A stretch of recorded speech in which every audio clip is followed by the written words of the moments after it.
মেয়ে ডাকতে বলে ওমর, ওই বাচ্চা আমার পেটের বাচ্চা, ওই বাচ্চা বৈধ সন্তান না হলো অবৈধ সন্তান। কেন?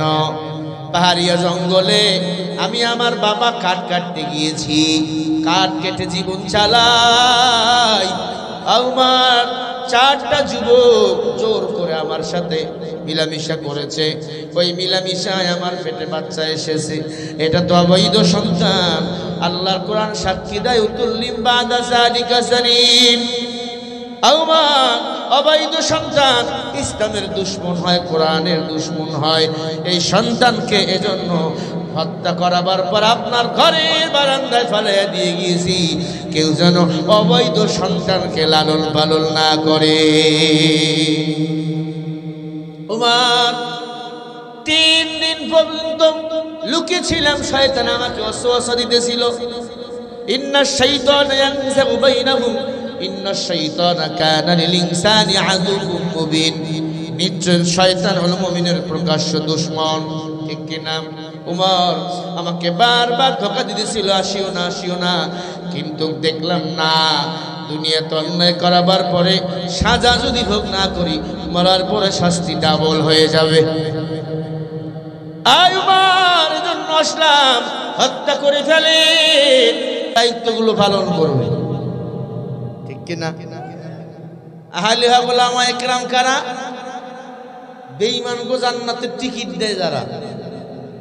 ওমা কথা কয় না, নাটা জোরে গেলে কি হয়? আহলে ওলামা একরাম কারা? গাঞ্জার বিড়ি দেনে যারা। আহলে ওলামা একরাম কারা? জিলাফির জন্য মিলাদ করে যারা। আহলে ওলামা একরাম কারা? নবীর দুশমনের বিরুদ্ধে কথা বলে না যারা। কারা আহলে হক? যারা হক বাতিল পার্থক্য করতে জানে। এই জমিনে ইসলামের উপর আঘাত আসলে যারা ময়দানে আল্লাহু আকবার ধ্বনি নিয়ে লাফিয়ে পড়ে, তারা হলো আহলে হক ওলামা একরাম। কাপনের কাপড় মাথায় বেঁধে, কাপনের কাপড় গায়ে জড়িয়ে ময়দানে লাফিয়ে পড়ে, এরাই হলো আহলে হক ওলামা একরাম।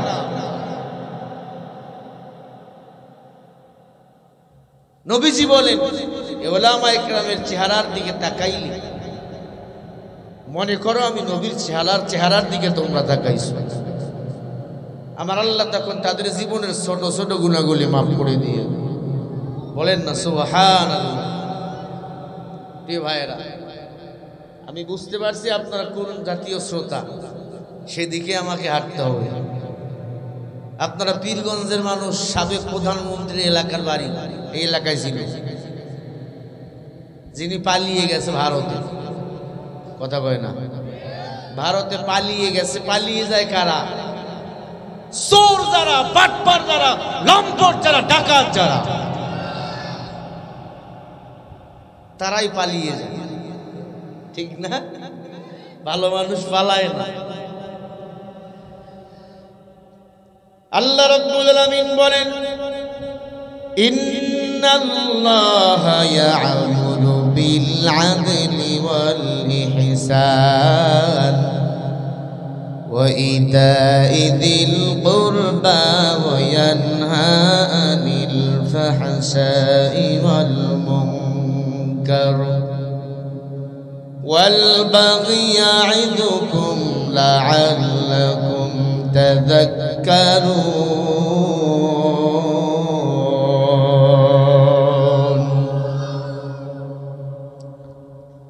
সূরা নাহলের 91 নম্বর আয়াতে আল্লাহ বলেন, এই দুনিয়ার মানুষ, দুনিয়ার কেউ ওয়াজ করে না, ওয়াজ আমি আল্লাহ করি। বান্দারে আদেশ করেছি আমি আল্লাহ, নিষেধ করেছি আমি আল্লাহ। আল্লাহ পাকের আদেশ নিষেধ যারা মানবে, এরাই হলো প্রকৃত গুণওয়ালা মানুষ। আল্লাহর আদেশ নিষেধ যারা মানবে না, এরা মানুষ নয়, এরা মানুষ নামের জানোয়ার। মানুষ হইয়া মানুষের প্রতি জুলুম করে, মানুষ হইয়া মানুষের প্রতি মিথ্যা মামলা হামলা দেয়, এমন বান্দা আছে না নাই? আল্লাহ বলেন ইন্নামাস সাবিলুল্লাযীনা ইয়াদুন্নুনা ফিল আরদি বিগাইরিল হক উলাইকা লাহুম আযাবুন আলীম।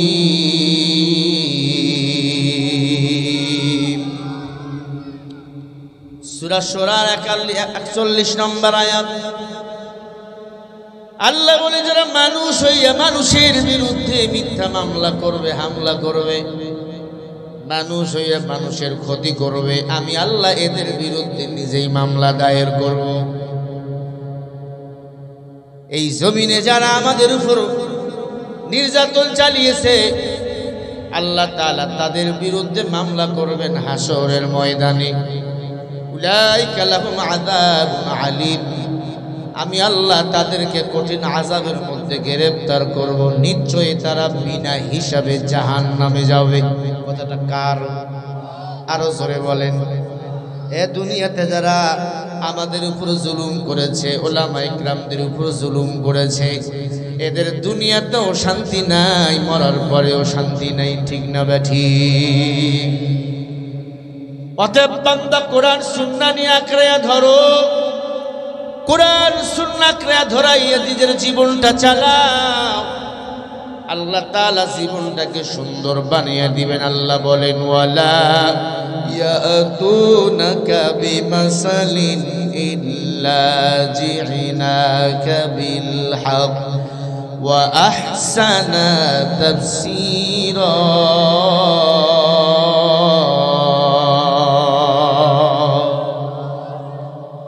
সূরা ফুরকানের 33 নম্বর আয়াত। আল্লাহ বলে পয়গম্বর কাফের বেঈমানরা যখন আপনার কাছে আসবে সমস্যা নিয়ে, আপনি কোরআন দিয়া তাফসীর করে ওদের সমস্যাগুলোর সমাধান দিয়া দিবেন। বলেন সুবহানাল্লাহ। এই কালামে জিন্দা কুরআনে হাকীম হিকমতে উলায়াদালাস্তু কাদীম। আলাল দিগির মানুষ একটু বলেন, এ কোরআনের সব সমস্যার সমাধান বলেন আছে না নাই? আরো জোরে বলেন। কোরআন আজকে সমাধান কেন পাই না? কারণ হলো কোরআন আমরা বুঝি না, মানি না। ঠিক না? আল্লাহ কোরআন দুনিয়াতে পাঠাইছেন মানুষের হেদায়েতের জন্য। হুদাল লিন্নাস বাইনাতিন মিনাল হুদা ওয়াল ফুরকান। আল্লাহ বলে রে মানুষ, কোরআন তোমরা আঁকড়ে ধরো, এ কোরআন তোমাদের হেদায়েতের রাস্তা দেখাবে, এ কোরআন তোমাদেরকে হেদায়েত দিবে, এ কোরআন তোমাদের রহমতের রাস্তা দেখাবে। সুবহানাল্লাহ বলবেন। আজ আমরা কোরআন মানি না, কোরআন দিয়া কেউ সত্য কথা বললে তার সাথে আমরা থাকি না। কারণ খাও দাও ফুর্তি করো, দুনিয়াটা মস্ত বড় না। না না, এই দুনিয়াতে ঘাটটারামি করে কিছুদিন চলা যায়, সারা জীবন চলা যায় না। এই দুনিয়াতে আমার আল্লাহকে পাওয়া যায় না। টাকার গরমে, ক্ষমতার গরমে মাস্তানি করা যায়, মানুষের ভালোবাসা পাওয়া যায় না। টাকাওয়ালার বয়স যত বেশি হয় মানুষের ঘৃণা তত বাড়ে, ইলমওয়ালার বয়স যত বেশি হয় ইলমওয়ালার সম্মান তত বাড়ে, বন্ধু তত বাড়ে। ঠিক কি না? আজকে এমনও টাকাওয়ালা বাংলাদেশে টাকা চুরি করে ধরা পড়েছে, আসামির কাঠগড়ায় দাঁড়াইছে, তার পক্ষে একটা উকিল পর্যন্ত দাঁড়ায় না ঢাকা হাইকোর্টে। ওরা হলো দেশের লাগি মহামারীর মতো, পাইলেই কলম ঠেকাইয়া চালায় ওরা নির্যাতন।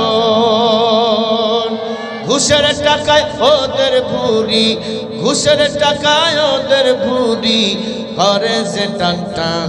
ওরা শিক্ষিত শয়তান, ওরা শিক্ষিত শয়তান, ওরা শিক্ষিত শয়তান, ওরা শিক্ষিত শয়তান।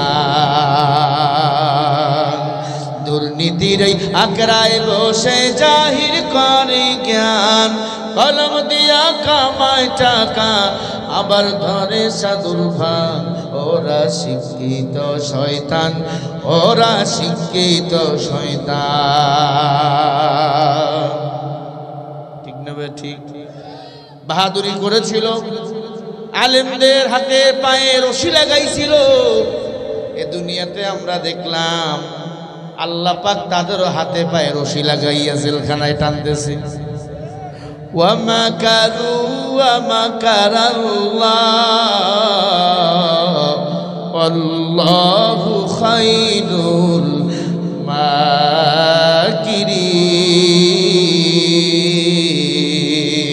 মাকিরিন। তুমি আমি কিসের চিন্তা চেতনা করি? তোমার আমার চিন্তা যেখান থেকে শেষ, সেখান থেকে চিন্তা চেতনা শুরু কার? ও মানুষ, কোরআন নিয়ে গবেষণা করো। এ কোরআন দুনিয়াতে সম্মান, আখিরাতে মুক্তি দিয়া দিবেন। ঠিক না বা ঠিক? কোরআনের কাছে আসো, সমাপ্তন করো। এ কোরআন তোমার জীবনকে চেঞ্জ করে দিবে। কোরআনের কাছে আসলেন উমর, উমরের কপাল খুলে গেল, দুনিয়াতে জান্নাতের টিকিট পাইলেন। কপাল লাগে কপাল। আজ মুসলমানের ঘরে জন্ম নিয়ে কত মুসলমান কোরআনের বিরোধিতা করে, আলেমের বিরোধিতা করে, আছে না নাই?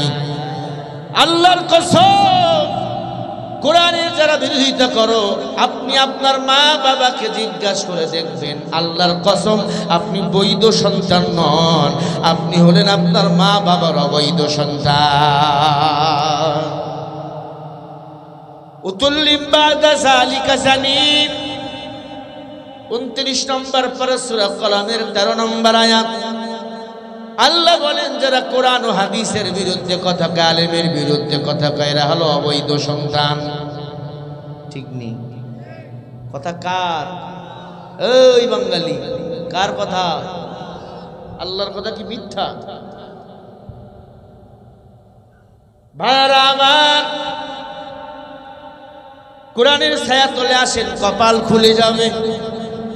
আর যদি কোরআনের বিরোধিতা করেন, পালাবার জন্য এই জমিন থেকে রাস্তা খুঁজে পাবেন না। মানুষ ধরবে আর মাথার উকুনের মতো টিফাইয়া টিফাইয়া মারবে। ঠিক কিনা? ইন্না বাদশা রাব্বিকা লাশাদীদ ইন্নাহু হুয়াল মুবদি ওয়া ইউঈদ।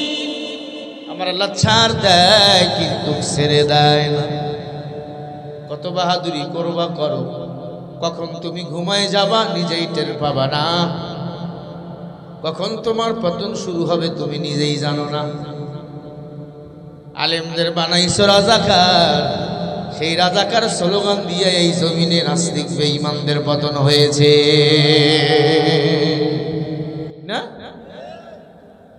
আলেমদের সম্মান করো, ইজ্জত বাড়িয়ে দিবেন আমার আল্লাহ। আলেমকে গালি দাও, মান আদানি ওয়ালিয়ান ফাকাদ আযানতুহু বিল হক, হাদিস কুদসি। যারা আলেমদের সাথে বেয়াদবি করো, আল্লাহ বলে আমি তার সাথে যুদ্ধ ঘোষণা করি। সাবধান হয়ে যাও। আলেম ওলামা এ পৃথিবীর শ্রেষ্ঠ সম্পদ। তোমার আমার বিচার হবে ওপেনলি, আর আলেম অন্যায় করলো, আলেমের বিচার হবে ৭৪টা পর্দার ভিতরে। মুসলমান ইমানদার, কেন আলেমকে সম্মান করতে পারি না? এ জ্ঞান আমার মাঝে নাই, আপনার মাঝে নাই। কোরআন মানি না, কোরআনের হক কথা বললেও সহ্য হয় না। আল্লাহ তাআলা এই জন্য বলেন, হে নবী কোরআনের তাফসীর আপনি করেন, কাফের বেঈমানরা এখন আপনার কাছে সমস্যা নিয়ে আসবে, আপনি কোরআন দিয়ে তাফসীর করে সমস্যাগুলি সমাধান করে দিবেন। বলেন সুবহানাল্লাহ। অদ্য পৃথিবীর প্রেসিডেন্ট হযরত ওমর জিরি জিরি জিরি করে বৃষ্টি হইতেছে, রাতের বেলা ঘুরতেছেন, কে খায় না কে ঘুমায় না। ফজরের নামাজের সময় উমর বাসায় এসে ঢুকলেন, মসজিদে গিয়া ইমামতি করবেন। অর্ধ পৃথিবীর প্রেসিডেন্ট, আবার আল্লাহর ঘরের ইমাম, সুবহানাল্লাহ বলবেন না? এখন আমাদের দেশের হুজুররা যদি বলে আমি একটু মেম্বারে ইলেকশন করব, কয় হুজুর ভালো না। হুজুর যদি বলে আমি নির্বাচনে খারাপ, হুজুরকে এত লোভ রে। অথচ আমার নবী, সাহাবায়ে কেরামরা মসজিদে ইমামতিও করেছেন, খেলাফতের দায়িত্ব পালন করেছেন, ঠিক কিনা? এখন হুজুর গো দিছে মসজিদ, আর যত চেয়ারম্যান, মেম্বার, এমপি, মন্ত্রীর দায়িত্বগুলো নিয়েছেন সব দাড়ি কাটার দল, মুসওয়ালার দলেরা। নামাজ পড়ে না, রোজা রাখে না, গাঞ্জা টানে, বিড়ি টানে। এর দ্বারা সমাজের উন্নতি কি হবে বলেন? তিবিয়ানাল লিকুল্লি শাই, আল্লাহ বলে আমি কোরআনে সব কিছু দিলাম, কোনো কিছু বাদ দেই নাই। পাকঘর থেকে শুরু করে পার্লামেন্ট পর্যন্ত একটা মানুষ নিজের জীবন কেমনে চালাবে, আমি আল্লাহ আমার কোরআনে এটা রেকর্ড করে দিলাম। বলেন সুবহানাল্লাহ। নাইলে মুমিন সোয়ে মুমিন মিশাওয়া, নাইলে কাফের সোয়ে কাফের মিশাওয়া। অর্ধ পৃথিবীর প্রেসিডেন্ট ওমর ফজরের নামাজ পড়াতে যাবেন, এমন সময় দেখি তার ঘরের বারান্দায় ছোট্ট একটাকে বাচ্চাকে কে যেন হত্যা করে ফেলছে। শুধু হত্যা করে নাই, 12 টুকরা করে লাশটা রেখে গেছে। কয় টুকরা? জোরে কোন? কোরআনের আইন তখন বহমান চলমান। অর্ধ পৃথিবীর প্রেসিডেন্ট উমর অবাক হয়ে গেল। আমি উমর, অর্ধ পৃথিবীর প্রেসিডেন্ট, আমার ভয়ে বাঘ হরিণ শিকার করে না, আমার ভয়ে বাঘ হরিণ এক জায়গায় পানি পান করে। উমর ফারুক রাদিয়াল্লাহু তাআলা টেনশনে পড়ে গেল। পুলিশ সেনাবাহিনীদেরকে ডাক দিল, গোয়েন্দা বাহিনীদেরকে ডাক দিল, তদন্ত কমিটি বসাইল। দেখো কে খায় না, কে ঘুমায় না, পাশাপাশি এটাও দেখো, পাশাপাশি এটাও দেখো, কে এই দুধের বাচ্চাটাকে হত্যা করে আমার ঘরের বারান্দায় 12 টুকরা করে ফেলে গেছে, এটা দেখো। এই কথা বলে কারা সাইডে?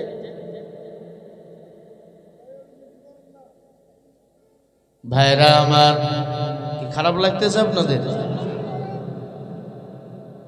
উমর ফারুক রাদিয়াল্লাহু তাআলা আনহু গোয়েন্দা বাহিনীদেরকে দায়িত্ব দিলেন, তারা তদন্ত করে দেখতেছেন কে মারছে এই দুধের বাচ্চাকে।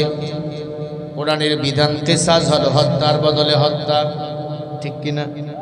চোর চুরি করলে হাত কেটে দাও, ঠিক নেই?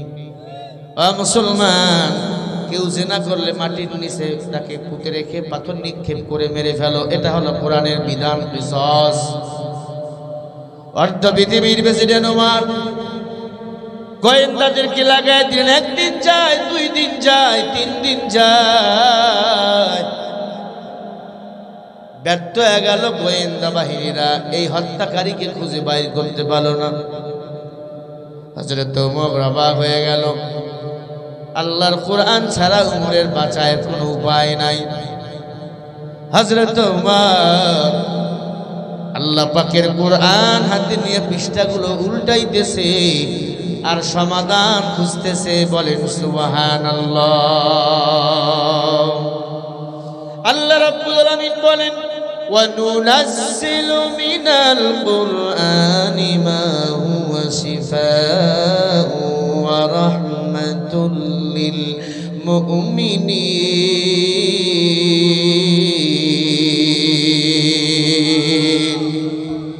আল্লাহ বলেন, আয় মুমিন, আমি আল্লাহ কুরআন কোরআনুল কারীমকে তোমাদের জন্য ঔষধ হিসাবে পাঠিয়ে দিয়েছি, যেই রোগ হবে ওই রোগে লাগাও, ওই রোগ আমি আল্লাহ ভালো করে দেব।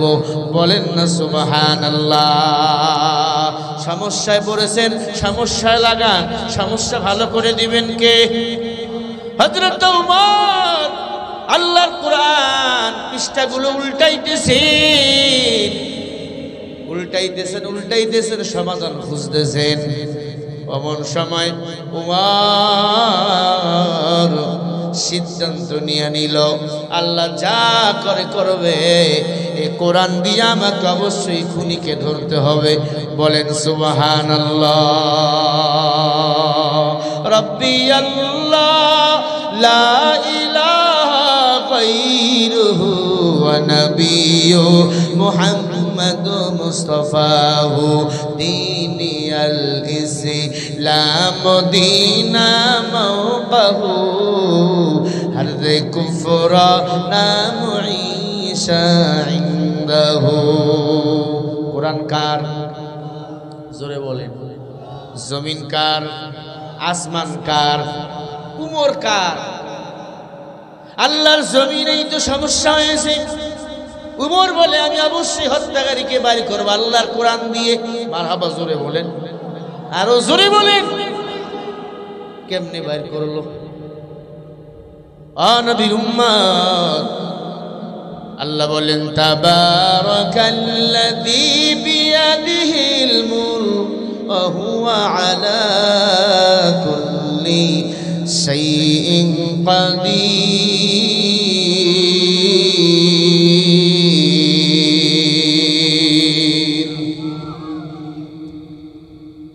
29 নম্বর পারা সূরা মুলুকের 1 নম্বর আয়াত।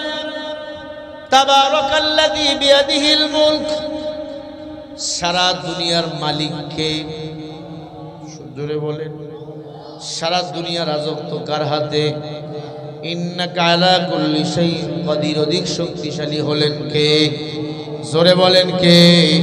আমার আল্লাহ। যদি হয় একটু জবাব দিয়া বলেন, আমার আল্লাহ ইমানদারদের পক্ষে নাকি বিপক্ষে? হ্যাঁ, আল্লাহর নবীকে মারার জন্য গালি দেয় বেঈমান। আল্লাহর নবী সাহাবায়ে কিরামদেরকে বসে বলে, ও সাহাবায়ে কিরাম, এক কাফের আমাকে মারার জন্য ধমক দেয়, আমার সাথে নাকি যুদ্ধ করবে, কুস্তি করবে। তোমরা কেউ কি আছো ওই কাফেরের সাথে কুস্তিতে লড়বা? কাফেরের বর্ণনা শুনি নাও। ওই কাফেরটা হলো 5 ফুট লম্বা, 6 ফুট হলো চওড়া। সকালবেলা 1 মণ চাউলের আটা রুটি লাগে তার নাস্তা করার জন্য, একটা বকরির গোশত লাগে। কেমন দেহ? 22 ফুট লম্বা, 6 ফুট চওড়া। 1 মণ চাউলের আটা রুটি লাগে নাস্তা করার জন্য, একটা বকরির গোশত লাগে ভুনা। কেমন দেহ? এই কাফের আমি নবীর সাথে কুস্তি লাগতে চাই। তোমরা কেউ কি আছে ওই কাফেরের সাথে তোমরা যুদ্ধ করতে পারবা? হাজার হাজার সাহাবা, ছোট্ট একজন সাহাবা নাম ছিল আলী রাদিয়াল্লাহু তাআলা আনহু। আল্লাহু আকবার। এ কথা বলতে দেরি, আলী লাব্বাইক বলে দাঁড়াইতে দেরি করে নাই। আলী দাঁড়িয়ে গেছে, লাব্বাইক ইয়া রাসূলুল্লাহ। নবীজি দেখেন আলীর এক হাতে কোরআন আর এক হাতের মধ্যে হলো তলোয়ার। তোমার দে মুসলমান হো, তোমার দে মুসলমান, एक हाथ में तलवार एक हाथ में कुरान। আলী বলি, ইয়া রাসূলুল্লাহ, আমাকে রক্ষা দেন, আমি ওই কাফেরের সাথে যুদ্ধ করব। আল্লাহর নবী ডাক দিয়ে বলে, আলী তুমি ছোট মানুষ, 11 বছর বয়স, বসো, তুমি পারবা না। হযরত আলী বসে গেলেন। আল্লাহর নবী দ্বিতীয়বার ডাক দিয়ে বলে, ও সাহাবায়ে কিরাম, তোমরা কেউ কি আসো ওই কাফেরের সাথে যুদ্ধ করবা, লড়বা, কুস্তিতে লড়বা? দ্বিতীয়বার হযরত আলী আবার লাব্বাইক বলে দাঁড়িয়ে গেল। সুবহানাল্লাহ বলেন। এই জবান থাকার পরে যদি সুবহানাল্লাহ না বলেন তাহলে কিন্তু বদদোয়া করব। বলেন না সুবহানাল্লাহ। আলী আবার দাঁড়িয়ে গেছে। কয়বার হইল? কয়বার দাঁড়াইছে? আলী বলে, এবার শেষ, এবার যে দাঁড়াবে তাকেই দিয়া দেব। আলী খালি চোখে মুখে কামড় দেয়, কেউ যেন আমার আগে না দাঁড়ায়। ও মুসলমান, হাদিস শরীফে আসছেন তৃতীয়বার নবীজি বলে, কে আছে দাঁড়াও। হযরত আলী আবার লাব্বাইক বলে দাঁড়াইছে। জোরে বলেন না সুবহানাল্লাহ। নবীজিকে ডাক দিয়ে বলে, নবী আমাকে রক্ষা দেন, আমি কথা দিলাম ইনশাআল্লাহ আল্লাহ যদি চায় ওই কাফের আমার সাথে টিকতে পারবে না। মুসলমানের সাথে রয়েছেন মুসলমানের রব। মুসলমানের রবের নাম কি? ইন্নাল্লাযীনা ক্বালু রাব্বুনাল্লাহ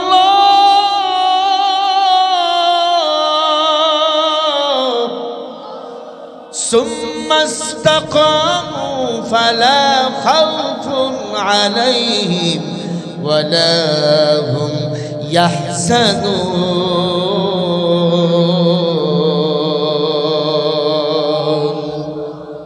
আল্লাহ সাইদ আপনাদের ছেলে ঘুমিয়ে আছে বীরগঞ্জে, এরা হলো শহীদ, ঠিক কিনা? জোরে কও।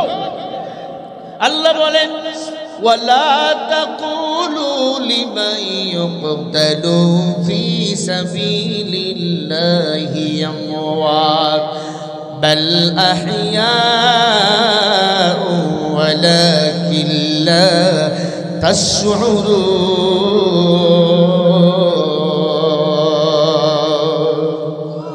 আল্লাহ বলে, যারা দ্বীনের জন্য, কোরআনের জন্য জীবন দেয়, মরে যায়, এদেরকে তোমরা মরা বলিও না, এরা সবাই হলো জিন্দা।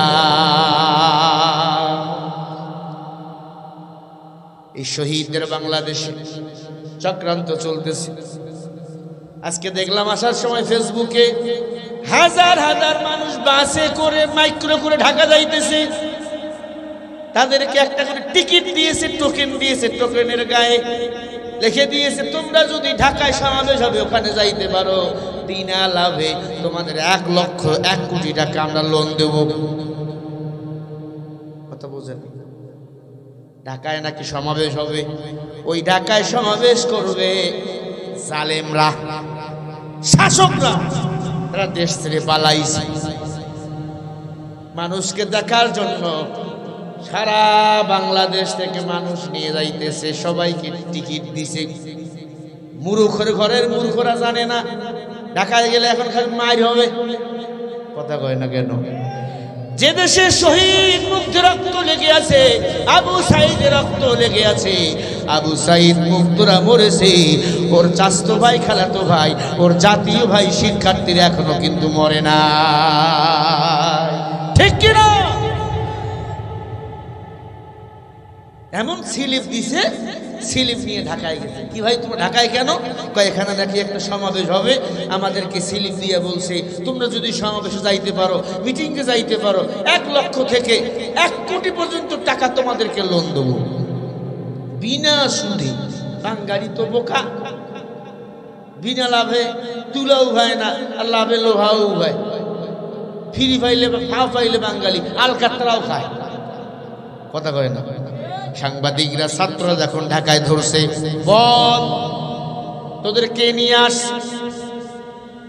তখন নাম বলে দিছে অমুক এলাকার অমুক দলের সভাপতি, অমুক অমুক অমুক অমুক। ওদের ফোন দে, ফোন দিলে ফোন ধরে না। এমন হাজার হাজার মানুষকে বিপদে ফেলাইয়া দেশ থেকে পালিয়ে গেলেন। আবার নাটক করার কি দরকার? এদেরকে বাংলাদেশে পাইলে জুতা পিটা করা দরকার, ঠিক কিনা? গ্রাম থেকে নিরীহ মানুষগুলোকে নিয়ে গেছে ঢাকায়। এখন আসতে পারে না, পুলিশ খালি ভিড়ায়, মানুষ খালি ভিড়াই দিয়েছে, যারে পাইতেছে তারে ভিড়াই দিয়েছে, হুমকি ধুমকি। ও সাধারণ গরিবের দল আওয়ামী লীগ বিএনপি কেউ তোমাদের পক্ষে নয়, তোমাদের পক্ষে হলো আহলে ওলামায়ে কেরাম, আর আল্লাহ ছাড়া কেউ নাই। নিঃস্বার্থে তোমাদের যদি কেউ ভালোবাসে, আহলে ওলামায়ে কেরাম ভালোবাসে। তাছাড়া আওয়ামী লীগ বিএনপি সবাই তোমাদের মাথার উপর কাঁঠাল ভেঙে ওরা ওদের স্বার্থ হাসিল করতে চায়, ঠিক না বা ঠিক?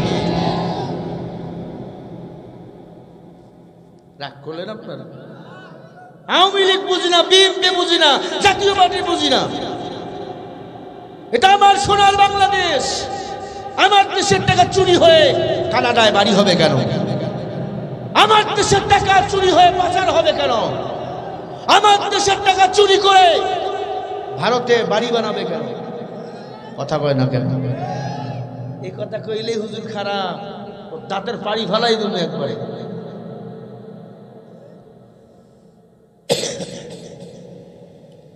কষ্ট হয় আপনাদের? কষ্ট হলে হোক।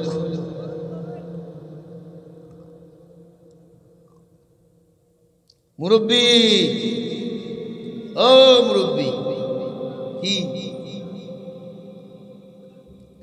ভাইরা আমার মন খারাপ করছে? আল হাক্কুমুল হক কথা একটু দিতে হবে, যাও গায়ে লাগতেছে। আল্লাহর কসম লিখে নেন, আপনার অন্তরের মধ্যে মুনাফিকের অ্যালার্জি আছে। আয় মুসলমান, হযরত আলী আল্লাহু আকবার বলে দাঁড়িয়ে গেল। আলী বলে, আমি যদি কোরআনের জন্য শহীদ হই, ইসলামের জন্য শহীদ হই, আমার মতো কপালওয়ালা কেউ নাই। সুবহানাল্লাহ বলেন। কি তোমরা আমাদেরকে মেরে ফেলবা? কথা বললে আমাদের মেরে ফেলবা, ফেলো, আমরা প্রস্তুত।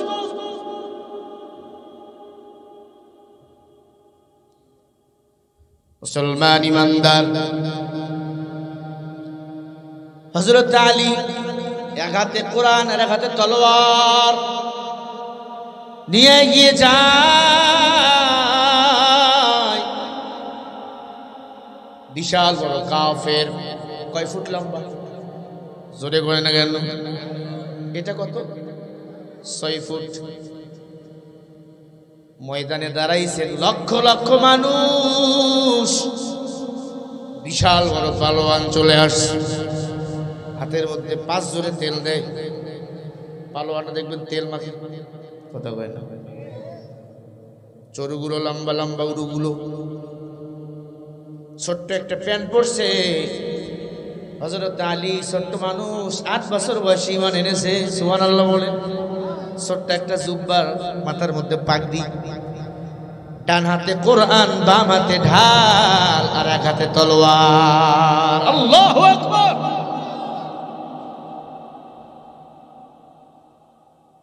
হযরত আলী ময়দানে ঝাঁপিয়ে পড়লেন। আলীর স্লোগান হলো আল্লাহু আকবার।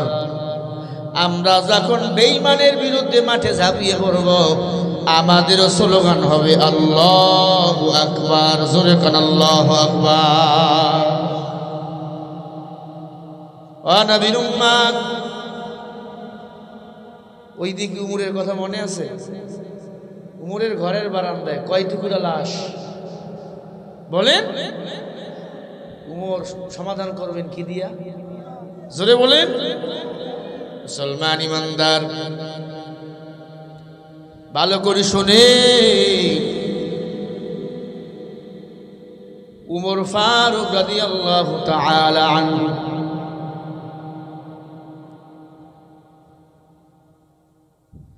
হযরত আলী রাদিয়াল্লাহু তাআলা ময়দানে ঝাঁপিয়ে পড়লেন। এত বড় কাফের, 22 ফুট লম্বা, 6 ফুট প্রস্থ, আমার নবীর সাহাবা আলীর সাথে যুদ্ধ করার জন্য এসেছেন।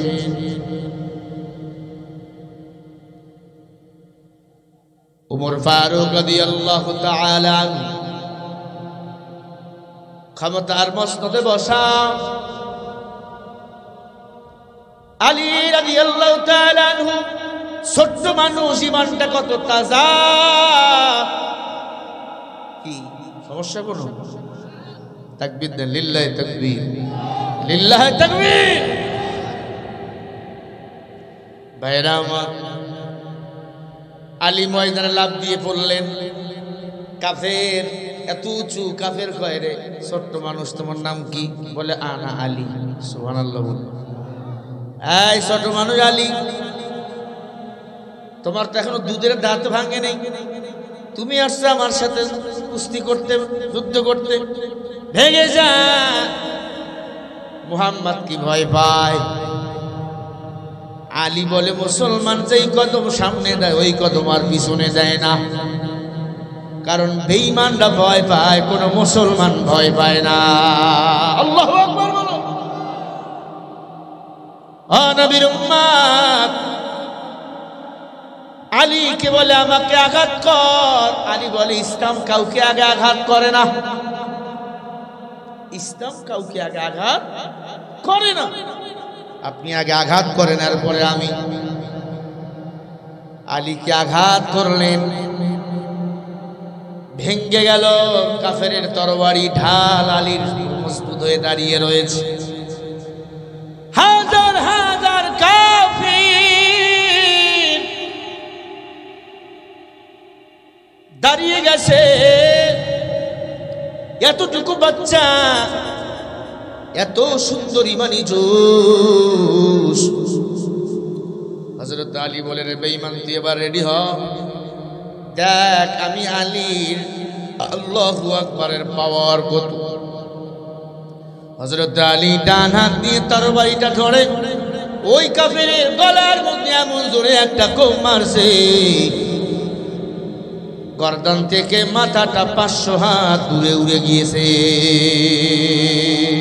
মুসলমানি হুয়া তো বরদান নেহাদা, ইনানে খুদ খুদ সো দেখা জাদাদা, গর্ব সুরত আদমি ইনসান বুদো, আহমদো বু জানে হায় কে সাবুদো, আদমিরা আদমি আসলাদ মা, উস্তবেরাদার বুনাবাস হে জমা। সবাই অবাক হয়ে গেল। হাজার হাজার লক্ষ লক্ষ কাফির দৌড় দিয়ে আমার মদিনাওয়ালা নবীর কাছে চলে আসলো। পয়গম্বর, আলী তো বীরের খেতাব পেয়েছে, আমার আল্লাহ আলীর নামে টাইটেল দিয়েছেন শেরে খোদা আলী। আলী কি বলা হয়? আল্লাহর বাগ। শুধু আলী আল্লাহর বাগ ছিল না, এলেম দিয়া পাক্কা ছিল। নবী আমার বলেন, আনা মাদিনাতুল ইলমি ওয়া আলী ইমবাবুহা, আমি নবী হলাম ইলমে দ্বীনের শহর, আর ইলমে দ্বীনের শহরের দরওয়াজা হলেন আমার আলী। আয় মুসলমান, আলী আর উপরে তো সম্মান কেন বেড়ে গেল? একমাত্র কারণ হলো তারা আল্লাহর কোরআনের সাথেই লেগেছিল। কোরআনের সাথে লেগে থাকি, ইজ্জত বাড়িয়ে দিবেন আমার আল্লাহ। নবীর উম্মত হযরত আলী নবীজির কাছে চলে আসলেন। নবীজি সাল্লাল্লাহু আলাইহি ওয়াসাল্লাম ডাক দিয়ে বলে, আলীর যুদ্ধ কেমন হলো? বলে, নবী আমি বিজয়ের মালা পরেছি। ডাক দিয়ে বলে, আলী এমন জোরে কোপ মারছো 500 হাত দূরে গিয়ে মাথা পড়ছে। বলে, নবী আপনি তো জান নাই, দেখলেন কেমনে? বলে, আল্লাহ আমারে দেখাইছেন। তুমি যখন কোপ মারছো তোমার সাথে হাজারো ফেরেশতা ওই তরবারিতে হাত দিয়ে ওই বেঈমানকে আঘাত করেছে। সুবহানাল্লাহ বলেন।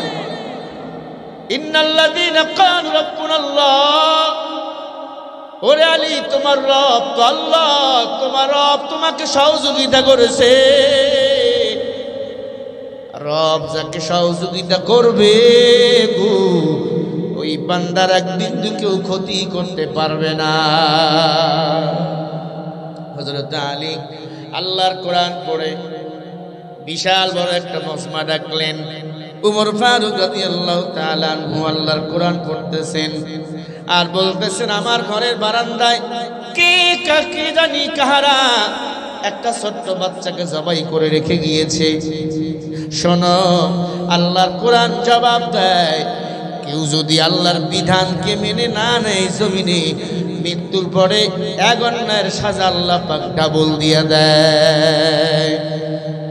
হযরত আলী আয়াতটা পড়তেছেন, ওয়ালা ইয়াতুনাকা বিমাসালিন ইল্লা জি'নাকা বিল হক ওয়া আহসানা তাফসীরা।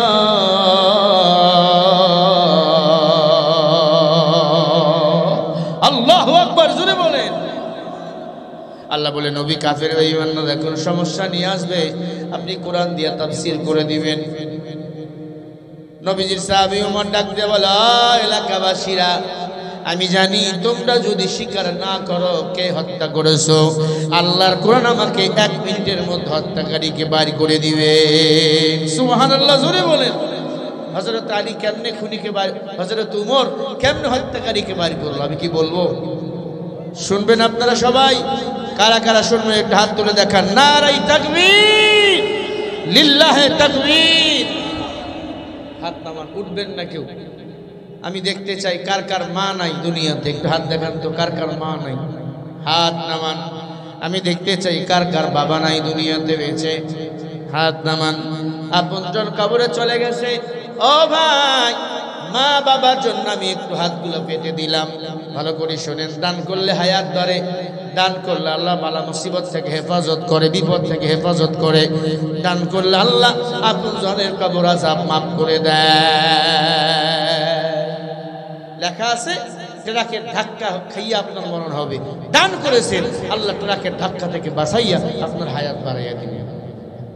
আমি দেখতে চাই এই মাদ্রাসা নবীর ঘর, এই মাদ্রাসা নবীর ঘরের জন্য 30 পারা কোরআন শরীফের জন্য আমি 30 জন মানুষ দেখতে চাই নগদ একটা করে কোরআন শরীফের হাদিয়া দিবেন এই মাদ্রাসার জন্য।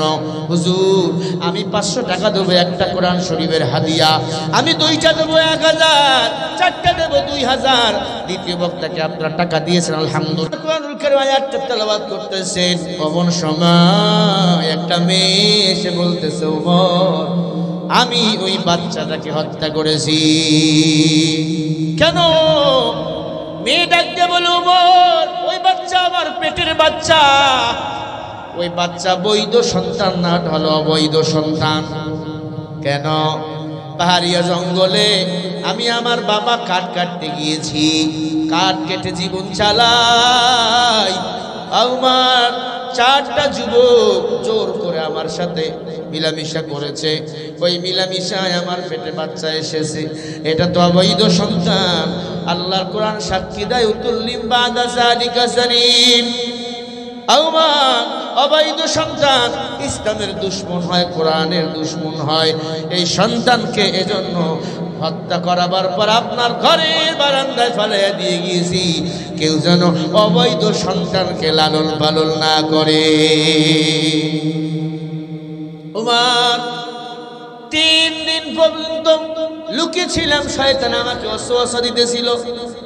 ইন্নাশ শাইতানা ইয়ানযাগু বাইনাহুম ইন্নাশ শাইতানা কানা লিল ইনসানি আদুউম মুবিন। নিশ্চয় শয়তান হলো মুমিনের প্রকাশ্য দুশমন, ঠিক কি না? উমর আমাকে বারবার ধোঁকা দিতেছিল, আসিও না, আসিও না। কিন্তু দেখলাম না, দুনিয়াতে অন্যায় করাবার পরে সাজা যদি ভোগ না করি, মরার পরে শাস্তি ডাবল হয়ে যাবে। উমর এজন্য আসলাম, হত্যা করে ফেলে। আমি আমার অবৈধ সন্তানকে মেরে ফেলেছি। 4টা যুবক চলে আসলেন, আমিরুল মুমিনিন উমর, আমাদেরকেও মেরে ফেলেন। আমরা 4 জনে জেনা করেছি, জেনার শাস্তি হলো মৃত্যুদণ্ড। হযরত ওমর কোরআনের বিধান অনুযায়ী তাদেরকে হত্যা করে ফেলেছেন। ও মুসলমান, এই জমিনে যদি একজন কোরআনওয়ালা উমরের মতো নেতা পায়, আর আমার বাংলাদেশে দুর্নীতি খুনাখুনি চাঁদাবাজি হবে না। আমার বাংলাদেশ কোরআনের দেশ হয়ে যাবে। আমার বাংলাদেশ নামে সোনার বাংলাদেশ, কাজে কর্মে হবে সোনার বাংলাদেশ। আল্লাহ তাআলা আমাদের সবাইকে সোনার জীবন, সোনার বাংলাদেশ পক্ষে গড়াবার কাজ করার তৌফিক দান করেন।